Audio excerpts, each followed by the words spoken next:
Welcome to This Explainer. Today, we're going to look at the inner workings of your computer, but through a very specific lens, the lens of a surgeon.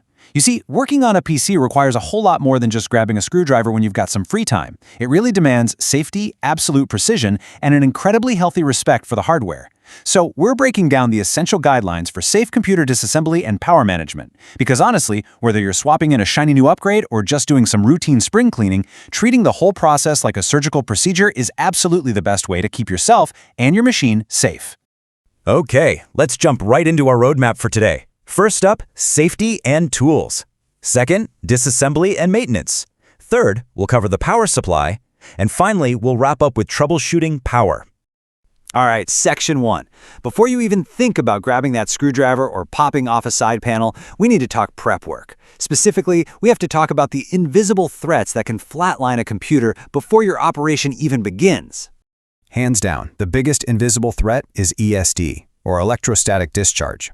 Now, we've all dragged our feet across the carpet and shocked a doorknob, right?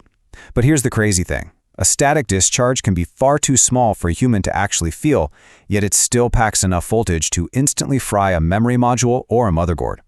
So the absolute crucial point here is that a lack of physical shock doesn't mean you're safe. ESD is a silent killer.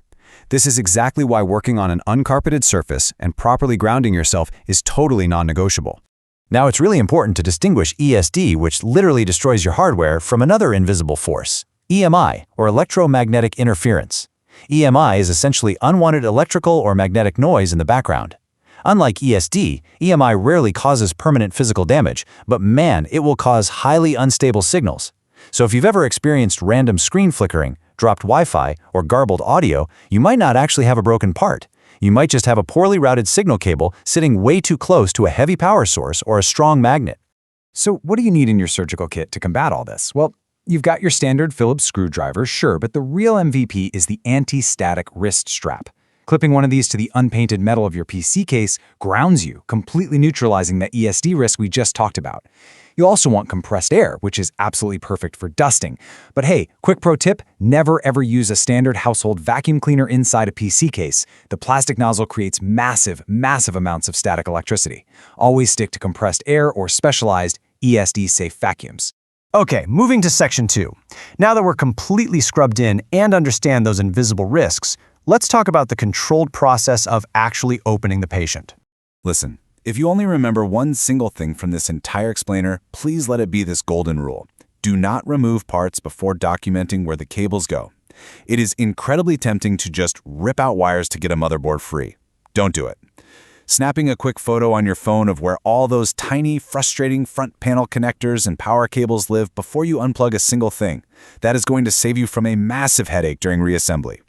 Let's walk through the actual physical sequence to keep things safe. Step 1, obviously, shut the computer down normally. Step 2 is vital. Unplug the system entirely from the wall, and then, here is a great surgeon's trick. Press the PC's power button once while it's unplugged. This actually drains any residual standby power hiding in the capacitors.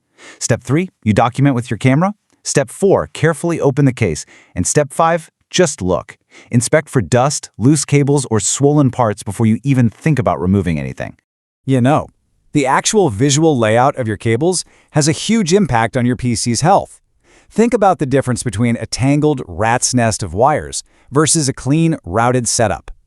Keeping your heavy power cables far away from your thin, delicate signal cables drastically reduces that electromagnetic interference we touched on earlier.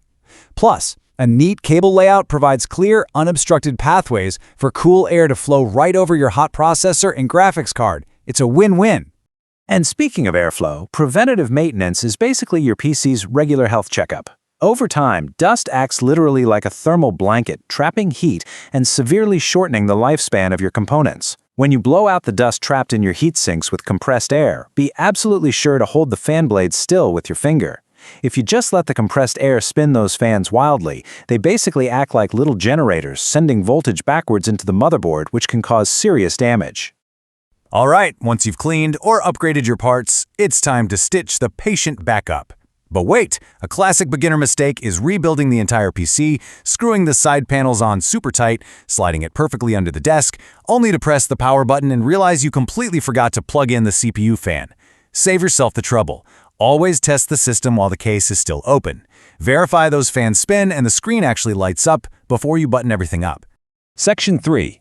Let's move on to the literal heart of the computer, the power supply unit, or PSU. To truly understand this heart, we kind of need a super quick electronics lesson.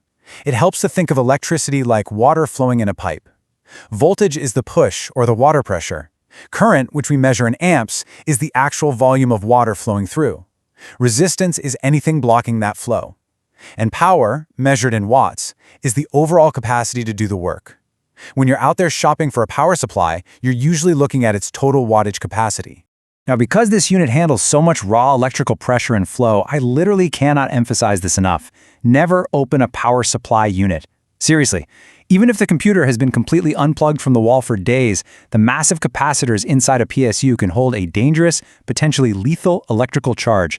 If a power supply is failing, you replace the entire unit. You never, ever try to repair its internals. Leave that to the factory. Okay, let's talk about the cables coming out of that power supply. These specific connectors are what bring life to your motherboard, your processor, and your graphics card. And if you look closely at common power connectors, you'll see different shapes, little plastic squares and rounded edges on the pins. These are what we call keyed connectors. They are physically designed to only fit together in one highly specific way. So if you ever find yourself having to force a cable into a slot, stop immediately. Back up and double-check the shape. So what actually happens if you need a heart transplant? If you are replacing your PSU, a super common mistake is just blindly buying the one with the absolute highest wattage number on the box. But wattage isn't everything. You absolutely must ensure the new unit has the correct physical size or form factor for your specific case. You also have to verify it actually comes with the specific PCIe connectors that your fancy new graphics card requires. All right, we've reached our final section. Let's discuss how to diagnose power illnesses, and more importantly, how to protect your system from electrical threats coming from the outside world. There's a massive difference between your basic cheap power strip, a real surge protector, and a full-blown UPS. A standard power strip, that just gives you more outlets. It offers zero actual protection. A properly rated surge protector, on the other hand, actively absorbs nasty voltage spikes from lightning strikes or grid fluctuations.